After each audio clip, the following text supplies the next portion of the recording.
Maďarsko čelí vážnej situácii v energetike.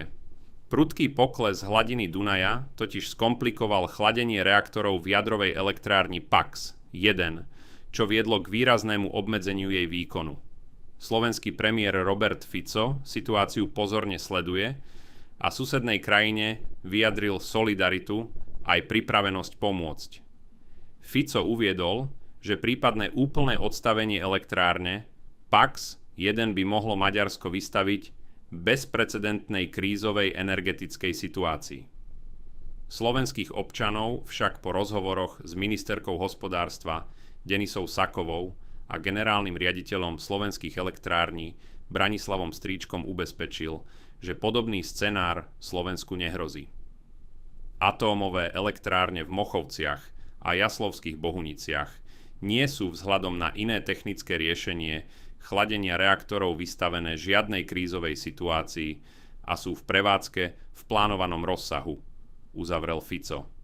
Aktuálna výroba elektrickej energie má podľa dostupných informácií dosahovať približne 480 MW, zatiaľ čo za bežných podmienok elektráreň vyrába približne 2000 MW. Maďarská vláda preto preveruje všetky dostupné možnosti, ako situáciu zvládnuť.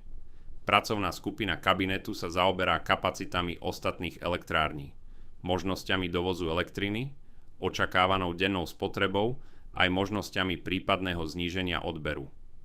O aktuálnej situácii informoval na sociálnej sieti aj maďarský premiér Péter Magyar. Krajina tak stojí pred otázkou, ako zabezpečiť stabilné dodávky elektrickej energie v prípade, že nízka hladina Dunaja bude pokračovať a výkon jadrovej elektrárne zostane výrazne obmedzený. Slovensko, podľa Roberta Fica, podobnému riziku v súčasnosti vystavené nie je. Bratislava však situáciu u svojho južného suseda pozorne sleduje a deklaruje pripravenosť pomôcť, ak by to bolo potrebné.